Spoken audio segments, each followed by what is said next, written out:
The Beatles released their first single over 60 years ago. It feels like this music is woven into the very fabric of the public consciousness. But the terrifying question remains, is even one song from the biggest band in history actually free to use?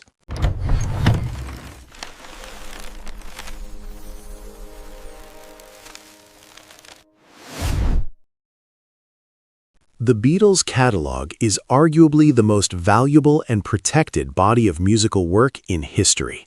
For fans and creators, the question of whether any of these iconic songs, from Hey Jude to Yesterday, are entering the public domain is a persistent hope. To answer this accurately, we must first understand that copyright protection is not monolithic. It involves two distinct layers: the musical composition, which is the melody and lyrics, and the sound recording, which is the specific master tape performance. Both must expire for a song to be truly free. The composition rights, the underlying material written by John Lennon and Paul McCartney, were famously controlled by Northern Songs, which Michael Jackson acquired in 1985. Today, these publishing rights are primarily held by Sony Music Publishing, Sony ATV, controlling the massive revenue stream. The sound recordings, or the masters, are owned by Apple Corp Limited, exclusively licensed to Universal Music Group. This complex web of ownership means the music is fiercely protected by corporate entities with long-term financial interests. In the United States, copyright for works created by identified authors starting in 1978 is generally protected for the life of the last surviving author plus 70 years. For the Lennon-McCartney compositions, we must look at the authors' lives. John Lennon passed away in 1980. Paul McCartney, the last living primary author, is still with us. Therefore, the composition copyright cannot begin to expire until 70 years after McCartney's death. Since we don't know that date, we can only project that the earliest potential composition entry into the U.S. public domain is likely well into the mid-21st century or later. The rules in the United Kingdom and the European Union mirror the U.S. standards for composition rights. Protection lasts for the life of the author plus 70 years. Since this is dependent on Sir Paul McCartney's lifespan, the copyright situation for compositions in the EU is identical to that in the US. No original composition from the Lennon-McCartney catalog is even close to falling into the public domain under this standard. The underlying music and lyrics remain locked for decades to come, irrespective of how old the song is. The very first Beatles single was Love Me Do, released in October 1962 in the UK. This is the earliest work we could possibly examine for public domain status. While the song is now over 60 years old, neither the composition nor the recording has entered the public domain in any major territory. This is where the difference between composition and sound recording laws becomes crucial, especially concerning pre-1972 sound recordings in the US. For sound recordings, the U.S. operates under a historically unique system. Recordings made before February 15, 1972, were only protected by a patchwork of state laws, not federal law.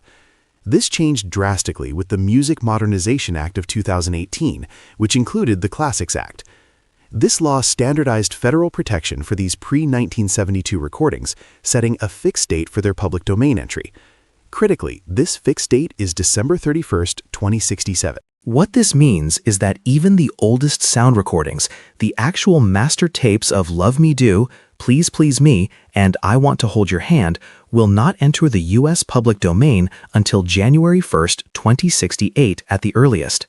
This massive 95-year blanket of protection effectively ensures that the original Beatles recordings cannot be freely used in the U.S. for decades, completely separate from the composition copyright, which lasts even longer. The European Union provides a different scenario for sound recordings. Prior to 2011, EU law protected sound recordings for 50 years. This meant early Beatles masters like Love Me Do and P.S. I Love You were approaching PD status around 2012. However, the EU implemented the Term of Protection Directive, sometimes colloquially called the Cliff Richard Law, which extended the term to 70 years, saving the Beatles' early masters just in time. Under the current 70-year rule in the EU, the sound recording of Love Me Do, 1962, will expire on January 1, 2033. This is the earliest theoretical date anywhere in the world that a piece of the official Beatles catalog might enter public circulation. However, this only covers the specific sound recording, the performance captured on the tape. The underlying musical composition remains protected under the Life plus 70 rule, rendering the sound recording useless for new commercial projects. Imagine the sound recording of Love Me Do becomes public domain in 2033 in Europe. This means anyone could theoretically stream the original 1962 track without paying a mechanical royalty to Universal Music Group. However, if they wanted to re-record the song, or use the composition in a film, or create new sheet music, they would still need full permission and payment to Sony ATV for the composition rights. This makes true free commercial use impossible. What about the cover songs the Beatles recorded, especially early ones like Twist and Shout or Long Tall Sally? The original compositions of these songs might already be in the public domain in certain territories, depending on the original author's lifespan. For example, if the original 1950s composition is PD, a new artist could freely record their own cover.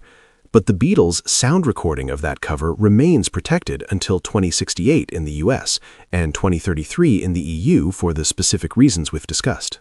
A few non-official, extremely early recordings exist, such as the 1961 sessions with Tony Sheridan, often known as the Polydor tapes. These tracks, including My Bonnie and Ain't She Sweet, predate Ringo Starr joining and their EMI contract. In certain jurisdictions with less stringent copyright enforcement or specific local laws, low-quality recordings from these sessions might have briefly slipped into the PD, but these are not Beatles songs as generally understood, and the compositions themselves are older standards. Some bootleg recordings or outtakes might circulate, but under U.S. law, unpublished works created before 1978 and first published between 1978 and 2002 generally received federal protection until 2047. Furthermore, the copyright holders, Apple Corps and Sony ATV, have aggressively sought to legitimize and release early material, like the anthology tracks and the Beatles' bootleg recordings 1963, precisely to protect them and restart their copyright clock where possible. Prior to the 2011 EU extension, sound recordings from 1962 and 1963 temporarily experienced a period of uncertainty. Some minor entities briefly sold budget CDs of the very earliest masters, claiming they were in the EU public domain under the old 50-year rule. However, these recordings were quickly locked back down once the 70-year extension passed and was applied retroactively, eliminating any meaningful public domain window for the sound recordings. Let's look at a song from the middle of their career, like Hey Jude, released in 1968. For this single, the composition copyright still depends entirely on Paul McCartney's lifespan, protecting it until 70 years after his death globally. The sound recording is protected until 2068 in the US. In the EU, the 70-year clock started in 1968, meaning the sound recording of Hey Jude won't enter PD until 2039. The pattern holds. Composition is the ultimate roadblock. The copyright situation for the solo catalogs is similar, but the public domain date for some tracks might be slightly easier to calculate. Since John Lennon died in 1980, his original solo compositions, like Imagine, will enter the public domain in 2051 globally, 1980 plus 70 years. However, the joint Lennon-McCartney works are still tied to the life of the longer-living writer, Paul McCartney, keeping the main Beatles catalog locked. While we focused on the US and EU, most developed nations adhere to the Berne Convention, which dictates the Life plus 50 minimum standard, but the Life plus 70 standard has become the norm for most large music markets, including Canada, Australia, and Japan. This international consensus further solidifies the protection, meaning there is no major commercial territory where original Beatles songs are freely available. So, what is the single earliest date when anyone can use a Lennon-McCartney composition freely? It is 70 years after Paul McCartney passes away. Until then, you cannot re-record, license, or publish any part of the underlying music for any song, regardless of the age of the sound recording or the location on Earth. For all practical commercial purposes, the composition is immortal for now. In conclusion, no, there are currently no original, commercially released Beatles songs in the public domain in any major territory. While the European sound recordings will theoretically begin to expire starting in 2033, the lasting protection afforded to the musical composition by the Life Plus 70 rule renders the sound recordings commercially unusable. The Beatles' core catalog is and will remain one of the most protected assets in music history for decades to come. The incredible length of these copyright terms reflects the immense financial value and cultural legacy of the Beatles. This level of protection ensures that the income continues to flow to the current rights holders and the estates of the writers. If you want to use a Beatles song today, whether for a YouTube video or a feature film, prepare to secure permission from both Sony ATV for the composition and Universal Music Group for the master recording, and prepare to pay a very high price.